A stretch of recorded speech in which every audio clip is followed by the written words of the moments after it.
everybody, today we're gonna go on the RAC Driverless bus, and it's only for kids higher than 7. So let's go.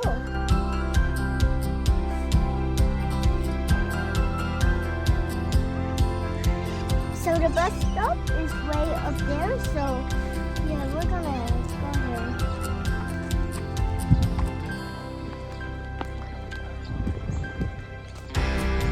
Oh, look at the weather. It's such a beautiful day today.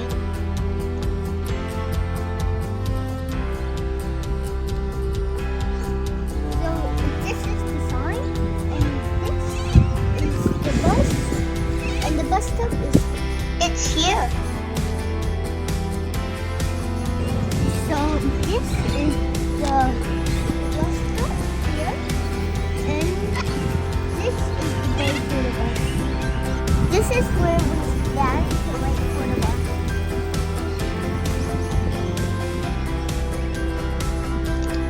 The RAC Intellibus is Australia's longest running automated vehicle trial, and they bringing us along for the journey. Since launching in 2016, the Intellibus has operated in South Perth, Busselton and Geraldton. We're just waiting for the bus to come for the next ride.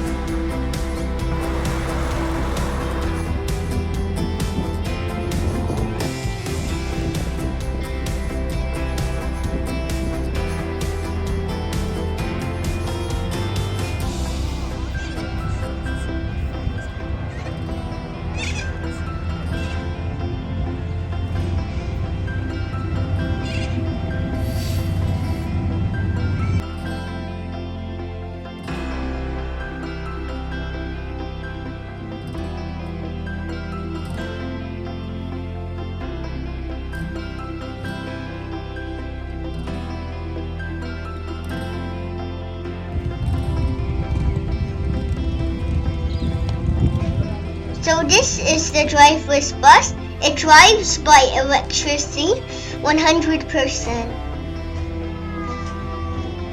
In the bus, there's no steering wheel, there's no pedal. Yeah.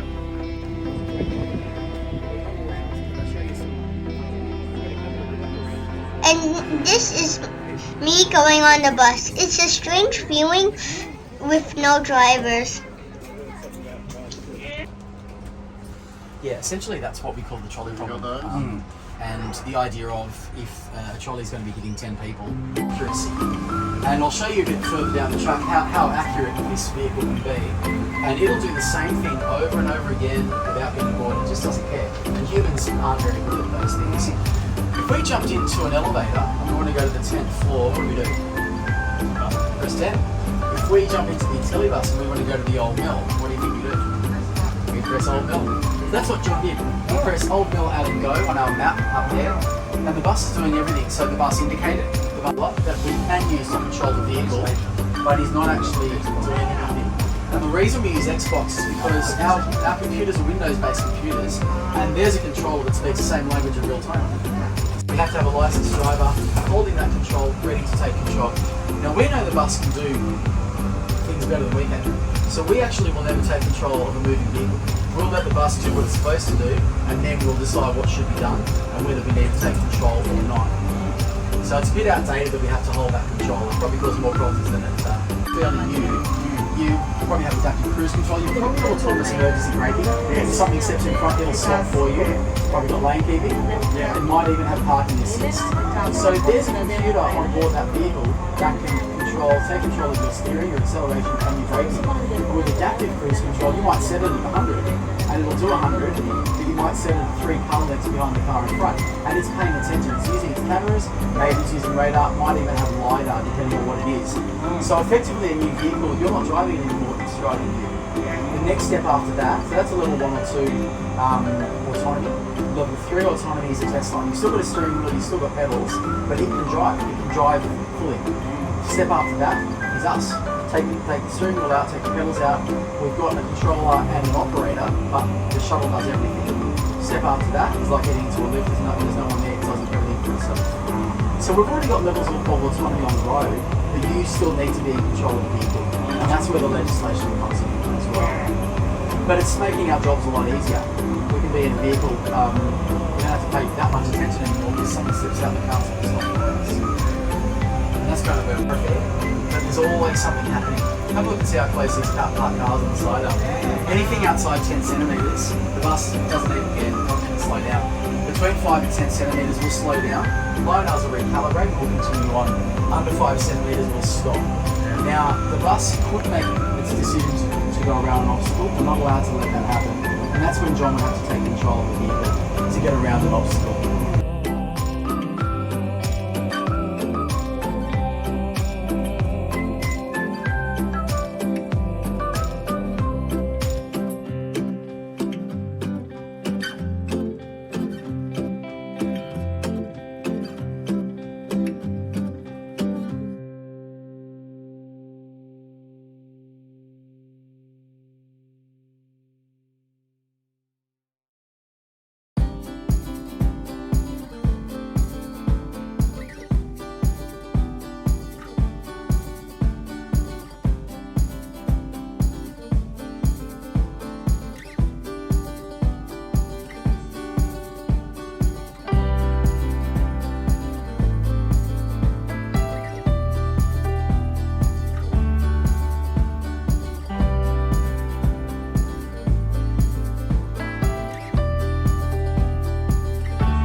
Yeah, the water. So that's we retrofitted the air conditioners. They're up on the roof.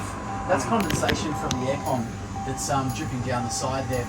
The company that built it's based in France, and they don't have to worry about sort of 40-degree Perth summers. So when we got it, so you can see the two on the screen up there. Yeah. The one on the left doesn't have the big aircon, but this one we had to obviously put that in. Oh yeah, especially so that's a retrofit. This week coming, so we're operating Tuesday, Wednesday, Thursday, Friday. It's going to be 40. It's only 40. And we've operated in that. Basically what that means is we run the aircon all day and we loop back in with about 15% battery power by the end of the day. How long does it take to charge? We think about 6 hours. So we plug into a 20 amp mains charger. We think it's about... Thank you very much. So to say thank you, we've got certificates because it's really good to have people along with us. So John, thank you. Linda, we really appreciate you taking the time out. Kai and Ashton. Thank you. So we expect these in gold frames on your fridge. Feel free to tag us, hashtag Intellibus. What's the youngest age? 7 to the email address you provided. Just a post-ride survey. So any comments, any recommendations, anything at all you've got? Ashla and John and well. Just going to take some photos, Sean.